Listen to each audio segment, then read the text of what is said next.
Hello, everyone, and welcome to the Manic Monday edition of The Rundown. I will be your host today, Craig DeLuz, coming at you from the West Coast, the left coast, behind the Iron Curtain, otherwise known as the Sierras, in the state known in free America as California. But as we all know, I do not do this program by myself. No, you do not. My name is Mike Piwowarski. I am the co-host from the East Coast. That's the co-host from the coast, the host with the coast with the most, something like that. We promise to bring you, two-way views and conservative news, and we're having a good time this afternoon. Exactly. I see you have a couple of guests there with you. I do. First off, we cracked the window during the show on Saturday, and I forgot to close it, so we got some bugs flying around. So Earl flew in?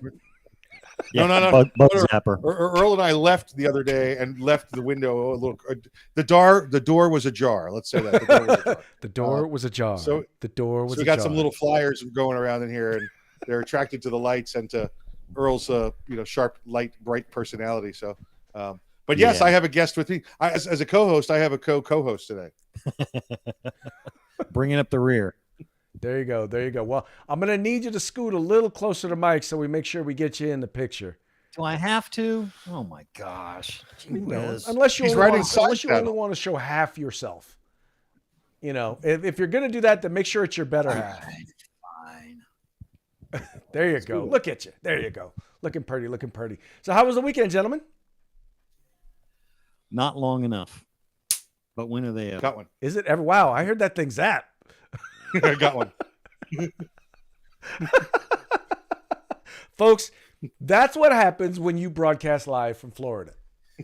Just saying. Hey, y'all, watch this. Zap.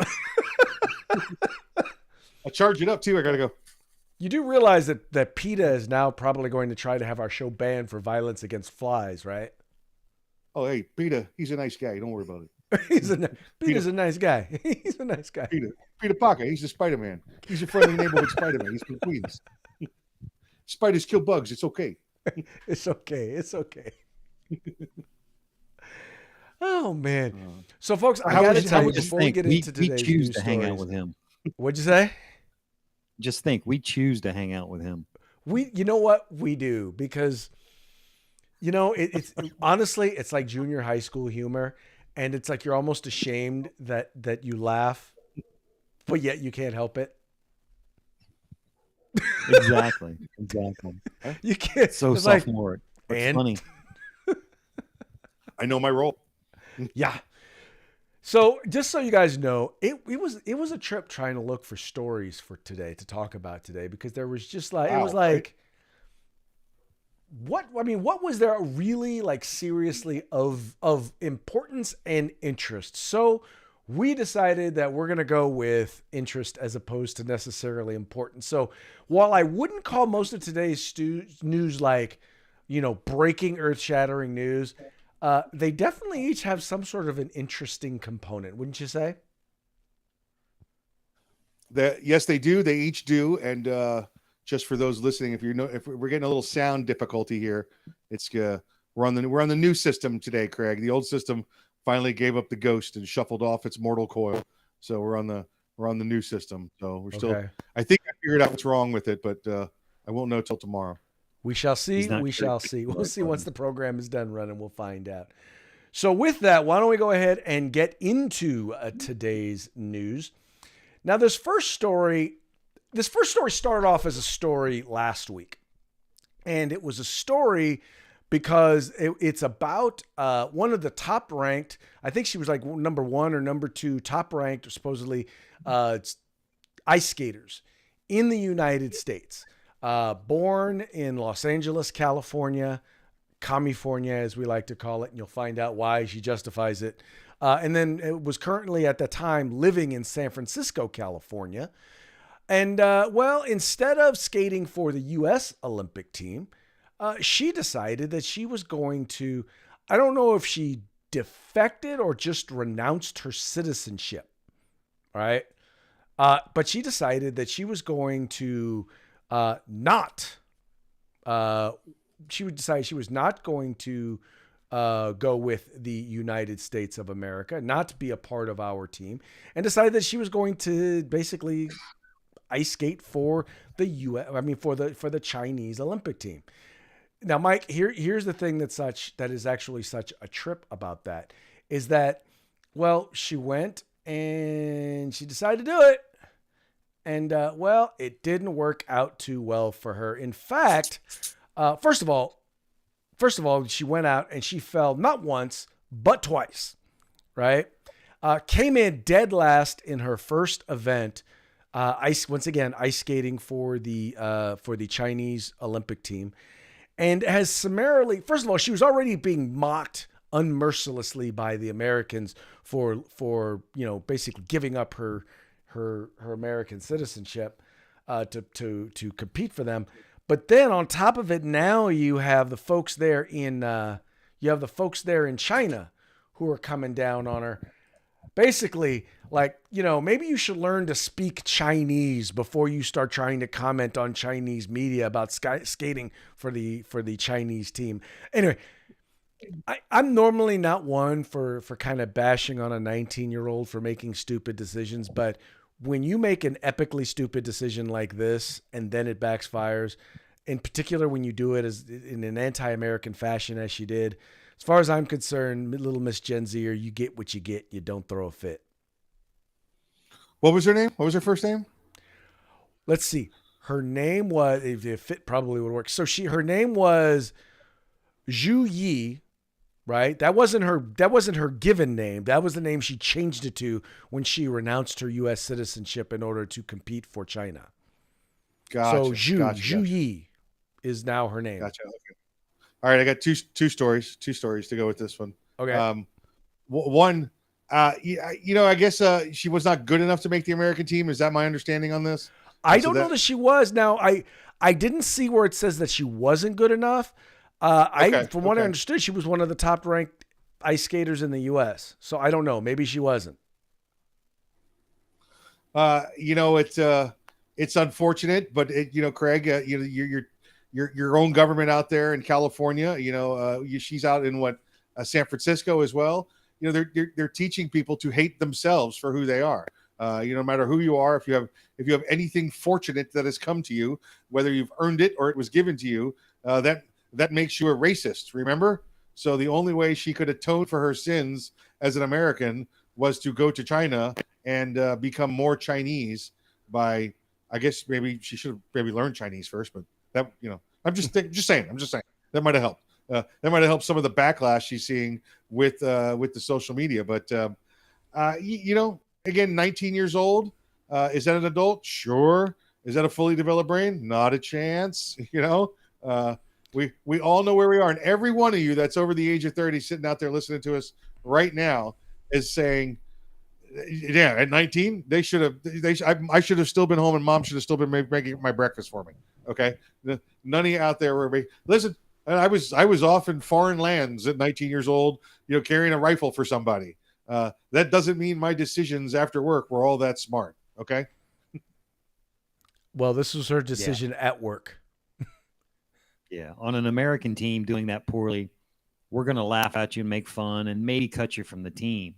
On a Chinese team, you may be doing some prison time doing that poorly. No, she's not smart enough to realize that. But, I'm also of the mind that, stupid should hurt. That's the only way you learn. Right. We call it a stupid tax. Right. We'd say it's now you got to pay your stupid tax. Go. All right. Here's the quick story. Here's the second story. In the gun business, the two of us, right? Mm-hmm. We had a Vietnamese man come in who'd been living in the United States since like 1975. Loves this country. Was living the American dream. And he bought a firearm as an American citizen. He bought a firearm, and one of the blocks on the firearm background check form says, "Have you ever renounced your U.S. citizenship?" And he said yes on there. And I remember, reading the form, taking a look at it, and said, "Sir, I can't. Hold on now. What does this mean to you?" I asked him. He goes, "I renounced my U.S. citizenship." And we had just been talking about how great the country was. He loves, he's conservative. He's a firearms guy. So it confused me. And I said, what do you think that means? He goes, I love America. I renounce all the time that I love it. I love it every day. I renounce it, that I love it. So, re-announce. Yes. That's what he thought the word was. Yes.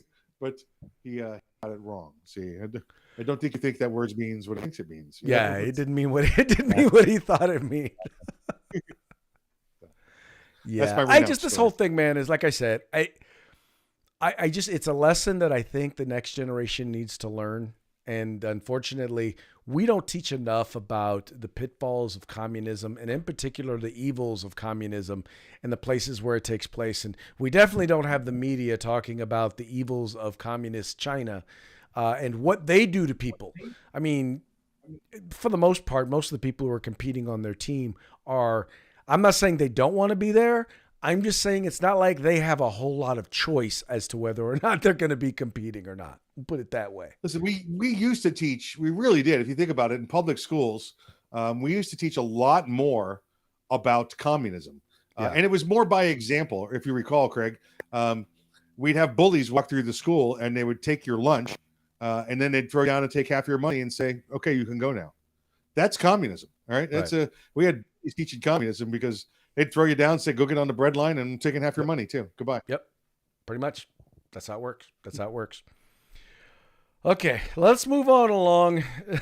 All right. This was a story that I got to be honest is going to take a little bit of explaining.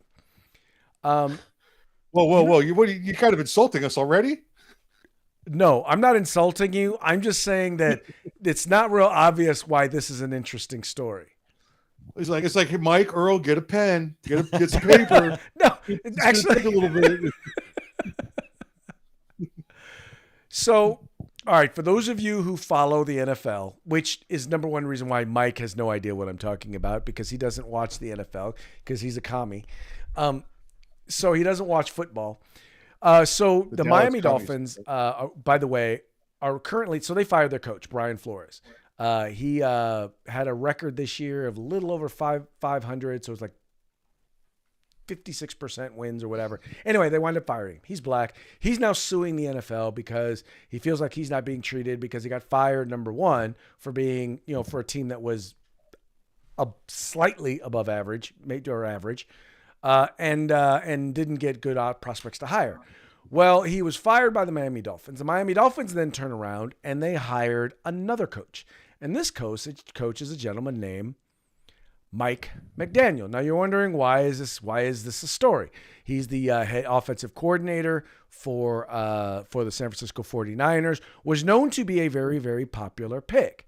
Well, what makes this one particularly interesting was Deadspin actually had an article where they basically were slamming Mike McDaniel as being just another young white guy. They were basically saying, this guy, I know he's considered to be a popular pick, but why would you pick him? And it's just going to be there's plenty of good black coaches out there, and you're going to hire just another white guy. The only problem turns out he's multiracial. His dad is black, right? So in other words, and by the way, so when they fired Flores, they hired this guy. They're being slammed for firing a black guy, hiring another guy who's not quite as black. So they're hiring a guy who's more popular, but isn't as black as the black guy they fired. Therefore, they are coming under criticism for their particular hire. I don't know. Maybe I'm the only one who finds that to be ironically funny, but I do. I can see that.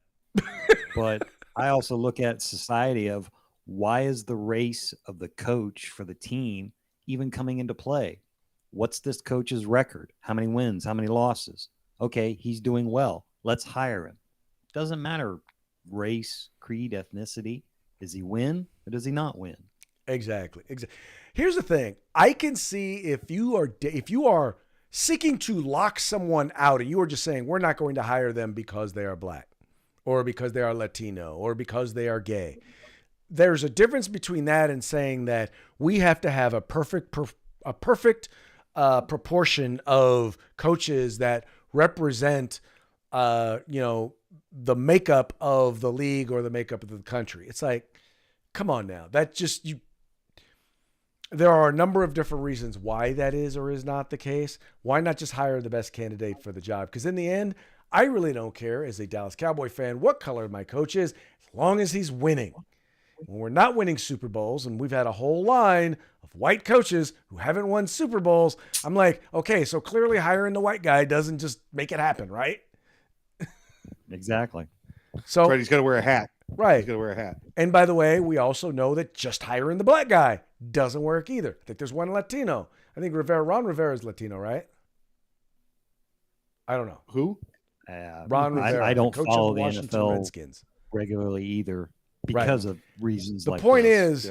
is that all I know is being a good coach usually means you win. How about this? How about we hire good coaches?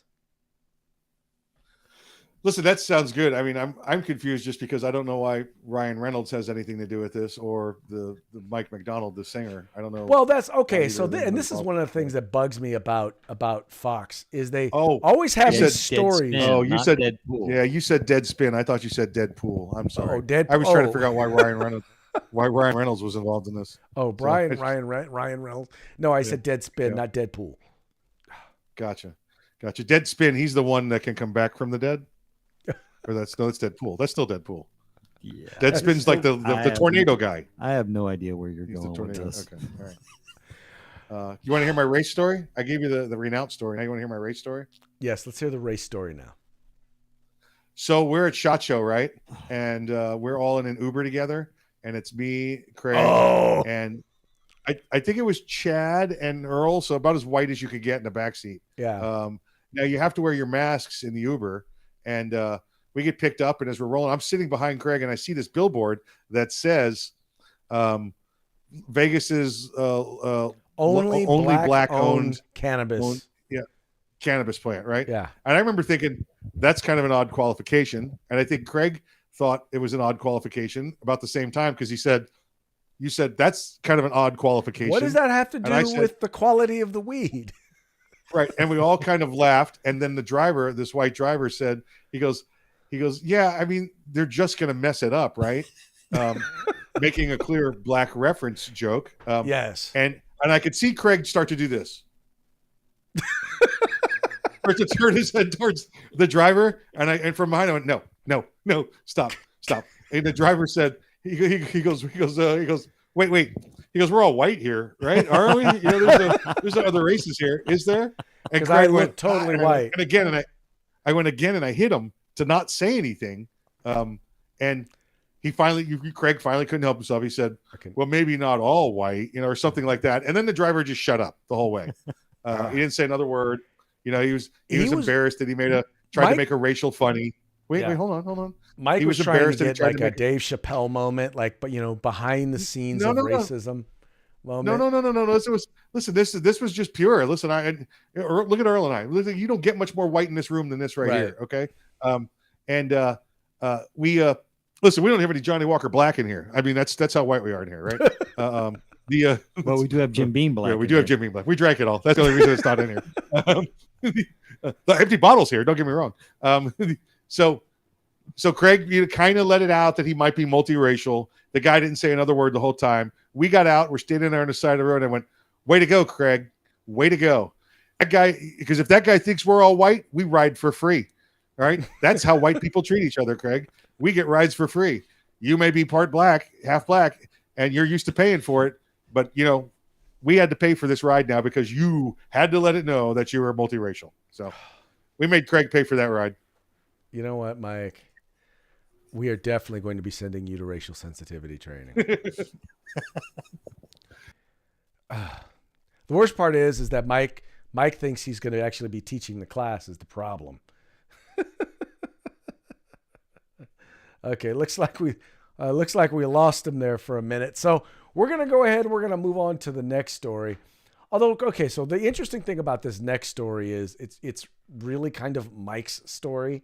He's the one that actually brought this up, and it's the 50 caliber fishtail.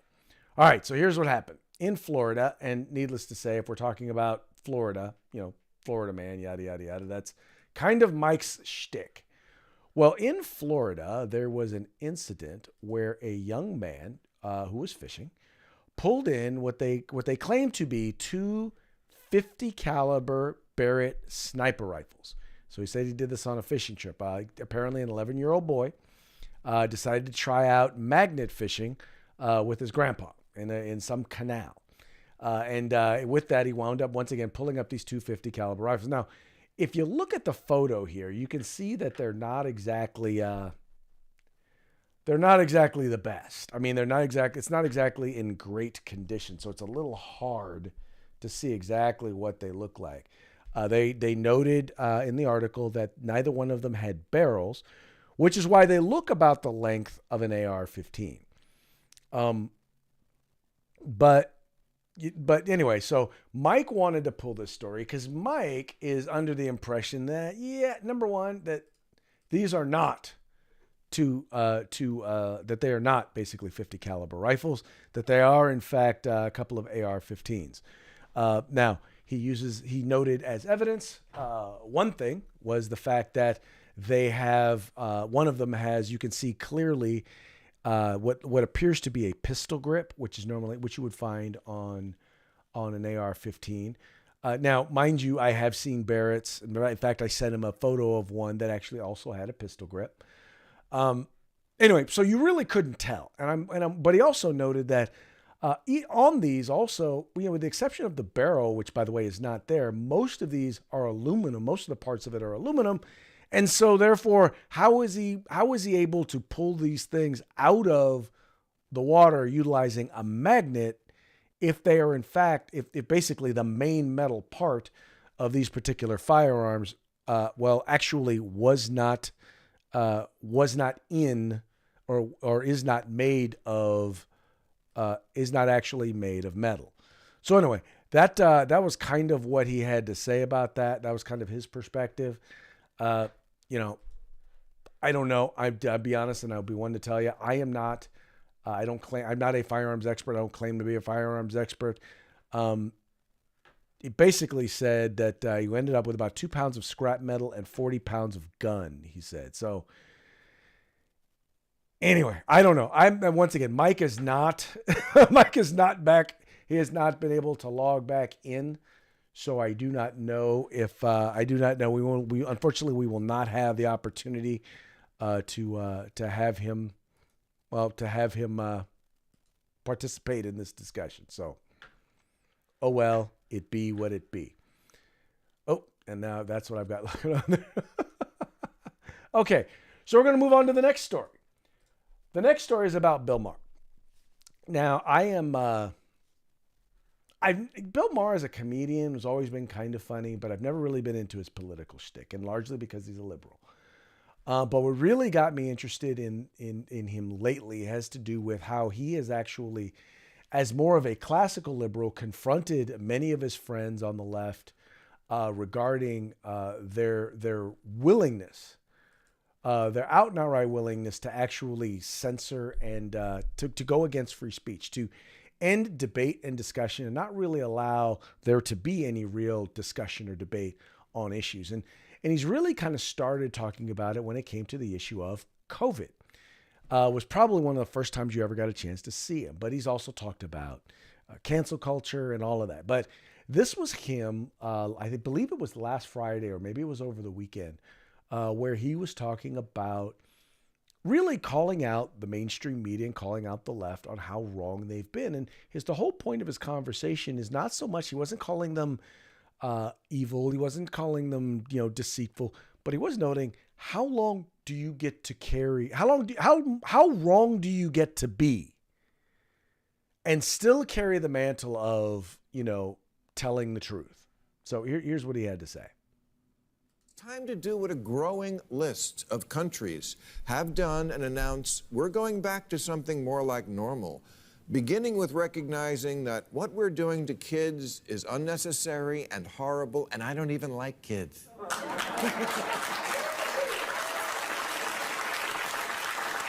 But making kids who have a COVID survivability rate of 99.98% mask up like bandits, Unfortunately, the thing that's getting stolen is their education, their sanity, and their social skills.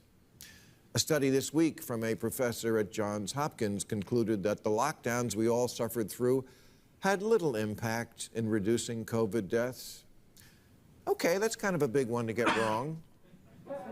Last July, President Biden said, "You're not going to get COVID if you have these vaccinations." Well, I already knew that was wrong then, and now we all do.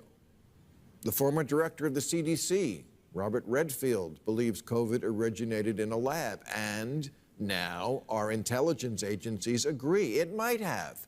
But for months on social media, it was banned to even discuss it. Look, I'm not saying the medical establishment isn't trying to figure shit out or that they're corrupt, although there is some of that. But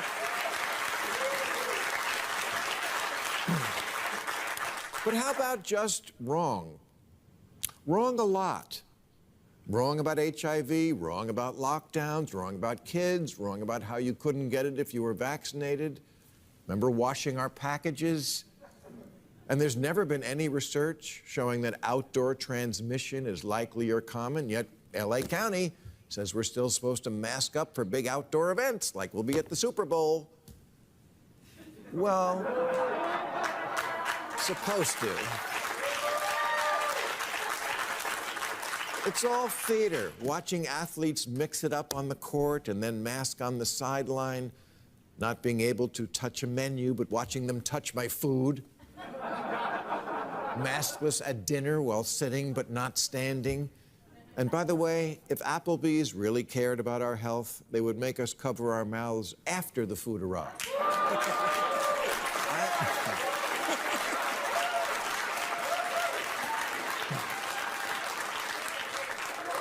I'm just asking, how much wrong do you get to be while still holding the default setting for people who represent the science? Oh, now that's real talk right there, folks. How wrong do you get to be while still representing the people who talk about the science? And the worst part about all of this is that they say they represent the science, except when you start asking them for the data that supports their decisions, these wrong decisions, where's the data? And they cannot, or at least will not, provide you the data. I believe it's more will not. I believe it's will not because they know that their decisions are not based on the science. It's not based on the data. It's based on political science. It's based on opinion. It's based on whatever mojo is going on with them and their interest groups that have got them deciding that they're going to do whatever the heck it is that they're going to do.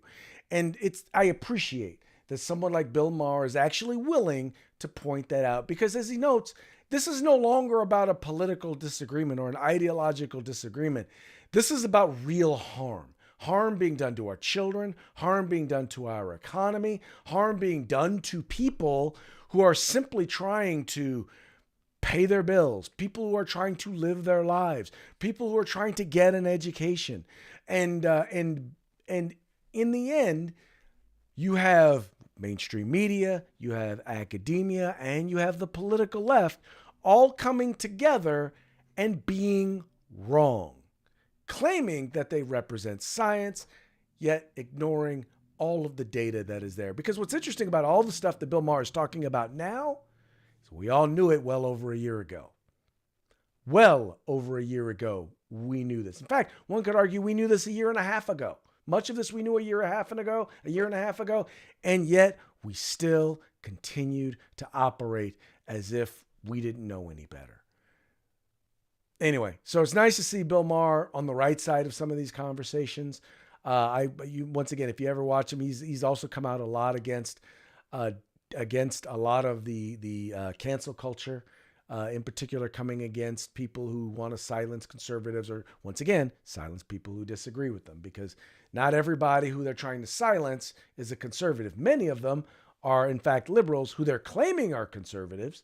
But once again, they disagree with the popular narrative of the left. So therefore, on one particular topic, so therefore they're considered or they're labeled to be the enemy. And that's kind of how they do or why they do what they do. All right, let's move on to our last story.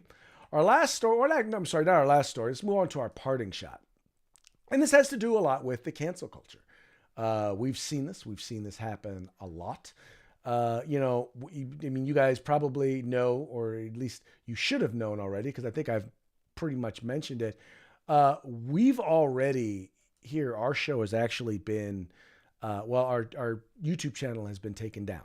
Our YouTube channel was taken down because from time to time, we would communicate a narrative that was inconsistent with the popular agenda. And whether it was, Mike joking around saying that COVID was fake, and literally, I am not kidding you, Mike basically said, he literally was saying that, COVID is fake. And he was literally said afterwards he was kidding, and they still wound up taking away the channel. They still wound up taking away our channel. But that, and, talking about election fraud, we disagreed on to the extent to which it happened and what was proven and was evidence.